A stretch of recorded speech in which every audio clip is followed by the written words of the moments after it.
नमस्कार, दिल्ली न्यूज में आपका बहुत बहुत स्वागत है। चलिए देखते हैं आज की 15 फटाफट बड़ी खबरों को। जमानत मामले पर तत्काल सुनवाई का अनुरोध खारिज, हाईकोर्ट में हुई तीखी बहस। उच्च न्यायालय ने बुधवार को दिल्ली आबकारी नीति धन शोधन मामले में अरविंद केजरीवाल की जमानत मामले पर तत्काल सुनवाई के अनुरोध को खारिज कर दिया। हाईकोर्ट ने पहले ट्रायल कोर्ट द्वारा केजरीवाल को दी गई जमानत पर रोक लगा दी थी, जब प्रवर्तन निदेशालय ने ट्रायल कोर्ट के जमानत आदेश को चुनौती देते हुए हाईकोर्ट का रुख किया था। हाईकोर्ट की जस्टिस नीना बंसल कृष्णा ने मामले की सुनवाई टाल दी, क्योंकि अतिरिक्त सॉलिसिटर जनरल SV राजू ने कहा कि ईडी की याचिका पर केजरीवाल का जवाब उन्हें कल देर रात दिया गया और एजेंसी को इस पर जवाबी हलफनामा दाखिल करने के लिए समय चाहिए। यमुना में बाढ़ से निपटने के लिए सरकार तैयार, खतरे के निशान से इतना नीचे है पानी। यमुना का जलस्तर बढ़ने लगा है, लेकिन अभी बाढ़ का खतरा नहीं है। बुधवार शाम को यमुना का जलस्तर 202.60 मीटर दर्ज किया गया, जो कि खतरे के निशान से 205.33 मीटर से बहुत नीचे है। जैसी जलस्तर चेतावनी पॉइंट 204 मीटर के आसपास पहुंचेगा, राजस्व विभाग की ओर से तराई इलाकों में मुनादी करानी शुरू की जाएगी। साथ ही निचले इलाके खाली कराए जाएंगे। दिल्ली के राजस्व विभाग की ओर से जानकारी दी गई है, वे इस बार संभावित बाढ़ को लेकर युद्ध स्तर पर तैयारियां की गई हैं। टैक्स में हुई बढ़ोतरी से दिल्ली में होटल और रेस्टोरेंट चलाने वाले हुए परेशान। राष्ट्रीय राजधानी दिल्ली में होटल, गेस्ट हाउस और रेस्टोरेंट कारोबारी लाइसेंस शुल्क बढ़ने से परेशान है। कारोबारियों का कहना है कि पिछले 1 साल में लाइसेंस शुल्क में 60 गुना की वृद्धि हुई है, जिससे कारोबार करना मुश्किल हो गया है। लाइसेंस शुल्क बढ़ने के चलते इसका असर आम लोगों पर भी पड़ रहा है। हालांकि कारोबारियों ने MCD अधिकारियों से इसकी शिकायत की है, लेकिन अब तक उन्हें राहत नहीं मिली है। विभव कुमार का इंतजार बढ़ा, जमानत याचिका पर हाईकोर्ट ने फैसला सुरक्षित रखते हुए दी नई तारीख। आम आदमी पार्टी की सांसद स्वाति मालीवाल से कथित मारपीट मामले में गिरफ्तार दिल्ली के मुख्यमंत्री अरविंद केजरीवाल के सहयोगी विभव कुमार की जमानत याचिका पर दिल्ली हाईकोर्ट ने बुधवार को अपना फैसला सुरक्षित रख लिया। कोर्ट ने कहा कि वह कल इस बारे में आदेश सुनाएगा कि विभव कुमार को जमानत दी जाए या नहीं। आपने सिर्फ झांसा दिया, अवैध कॉलोनियों के मुद्दे पर बोली कांग्रेस, LG से की एक मांग। दिल्ली प्रदेश कांग्रेस ने राष्ट्रीय राजधानी क्षेत्र में अनधिकृत कॉलोनियों को नियमित करने की मांग करते हुए बुधवार को कहा कि पार्टी ने इस संबंध में दिल्ली के उपराज्यपाल VK सक्सेना को ज्ञापन सौंपा है और उन्हें उम्मीद है कि उपराज्यपाल इस मामले में जल्द फैसला लेंगे। दिल्ली प्रदेश कांग्रेस के वरिष्ठ प्रवक्ता डॉ नरेश कुमार ने कहा कि पार्टी ने उपराज्यपाल को ज्ञापन दिया है, जिसमें दिल्ली की अनधिकृत कॉलोनियों को प्रधानमंत्री आवास योजना के तहत नियमित करने की मांग की गई है। आपने साइकिल, घड़ी, कार, बाइक, सोना चोर सुना होगा। भाजपा को लेकर क्या बोल गए संजय सिंह।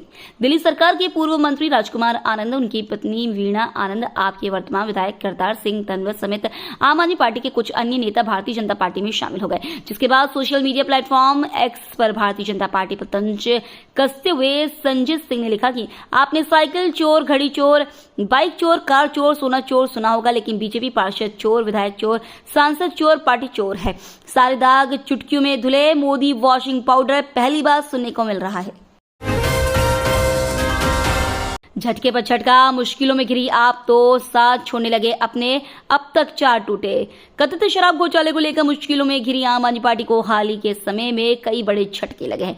संकट के बीच पिछले 4 महीने में कम से कम 4 ऐसे नेता पार्टी का साथ छोड़ चुके हैं, जो झाड़ू के निशान पर विधानसभा का चुनाव जीत चुके हैं। इनमें मंत्री, विधायक से पूर्व विधायक तक शामिल है।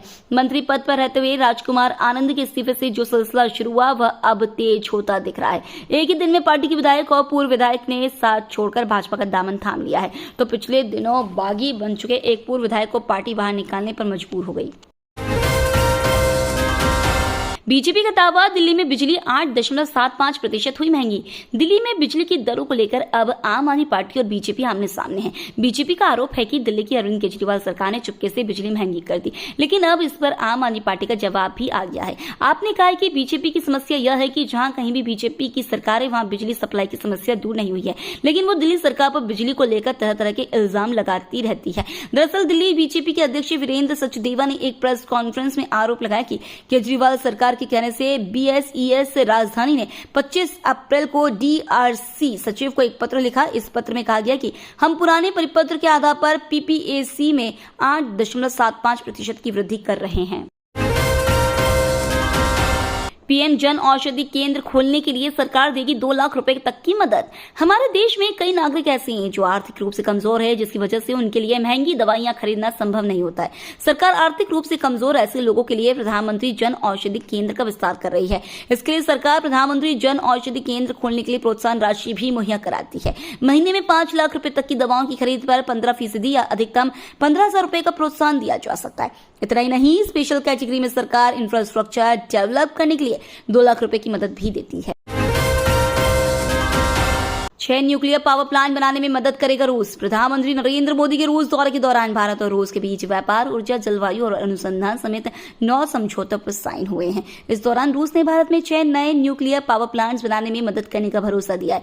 रूस की परमाणु ऊर्जा एजेंसी रोसाटॉम भारत में नए न्यूक्लियर पावर प्लांट्स बनाने में मदद करेगी। ये एजेंसी भारत में कुंडनकुलम परमाणु ऊर्जा संयंत्र स्थापित करने में मदद कर चुकी है। 50 लाख रुपए के काजू लेकर भागने वाला ट्रक चालक समेत 2 गिरफ्तार। केशवपुरम थाना क्षेत्र से 50 लाख रुपए का काजू लेकर फरार हुए ट्रक चालक व उसके साथी को पुलिस ने 12 घंटे के अंदर दबोच लिया। उसकी निशानदेही पर सदर बाजार, पुरानी सब्जी मंडी व पुरानी दिल्ली के कई हिस्सों में छिपाए गए काजू को बरामद कर लिया गया है। पुलिस उनसे पूछताछ कर फरार एक अन्य आरोपित का भी पुलिस पता लगा रही है। आरोपित काजू को ठिकाना लगाने के बाद ट्रक को आदर्श नगर मेट्रो स्टेशन के पास छोड़कर फरार हो गए थे। पुलिस ने 80 से अधिक सीसीटीवी कैमरों को खंगालने के बाद आरोपित ट्रक चालक फैजान को बाड़ा, हिंदूराव और उसके साथी शब्बीर को मलकागंज से गिरफ्तार कर लिया। भारत ने जिम्बाब्वे को 23 रन से हराया। 5 मैचों की टी20 सीरीज में 2-1 की बढ़त। भारत ने टी20 सीरीज के तीसरे मैच में जिम्बाब्वे को 23 रन से हरा दिया है। इस जीत से टीम ने 5 मैचों की सीरीज में 2-1 की बढ़त हासिल कर ली है। सीरीज का चौथा मुकाबला 13 जुलाई को खेला जाएगा। भारतीय टीम की ओर से कप्तान शुभमन गिल ने 50 बॉल पर 66 रन की पारी खेली। ऋतुराज गायकवाड़ ने 49 रन बनाए और पिछले मैच के शतकवीर अभिषेक शर्मा 10 रन ही बना सके। वॉशिंगटन सुंदर ने 3 विकेट लिए, जबकि आवेश खान को 2 विकेट लिए। शराब घोटाले पर बीजेपी सांसद बोली, हाईकोर्ट ने भी माना सीएम की गिरफ्तारी कानूनी है। नई दिल्ली से भाजपा सांसद बांसुरी स्वराज ने बताया कि प्रवर्तन निदेशालय ने मुख्यमंत्री अरविंद केजरीवाल और आम आदमी पार्टी के खिलाफ चार्जशीट दाखिल की है। चार्जशीट में एक बात सामने आई है कि मुख्यमंत्री केजरीवाल शराब घोटाले के मुख्य आरोपी हैं। हाईकोर्ट ने कहा था कि अरविंद केजरीवाल की गिरफ्तारी कानूनी है। कोर्ट ने केजरीवाल के खिलाफ कल पेशी वारंट जारी किया है। सीबीआई ने आरएमएल अस्पताल के हृदय रोग विशेषज्ञ व अन्य के खिलाफ दायर किया आरोप पत्र। सीबीआई ने राम मनोहर लोहिया अस्पताल के हृदय रोग विशेषज्ञ पर्वत गौड़ा, चंपा गौड़ा, बिचौलियों और सर्जिकल उपकरण आपूर्तिकर्ताओं के खिलाफ आरोप पत्र दायर किया है। अधिकारियों ने बुधवार को बताया कि सर्जरी के लिए स्टेंट और अन्य सामान की सिफारिश करने में कथित रिश्वतखोरी के संबंध में ये आरोप पत्र दायर किया गया है। सहायक प्रोफेसर पर्वता गौड़ा के अलावा सीबीआई ने उपकरण आपूर्तिकर्ताओं नागपाल टेक्नोलॉजीज के नरेश नागपाल, साइनमेट के अबरार अहमद, बायोट्रॉनिक्स के बिक्री प्रबंधक आकर्षण गुलाटी और उनकी सहयोगी मोनिका सिन्हा और अन्य का नाम लिया। अतीक अशरफ के वकील रहे विजय मिश्रा हिस्ट्री शीटर घोषित।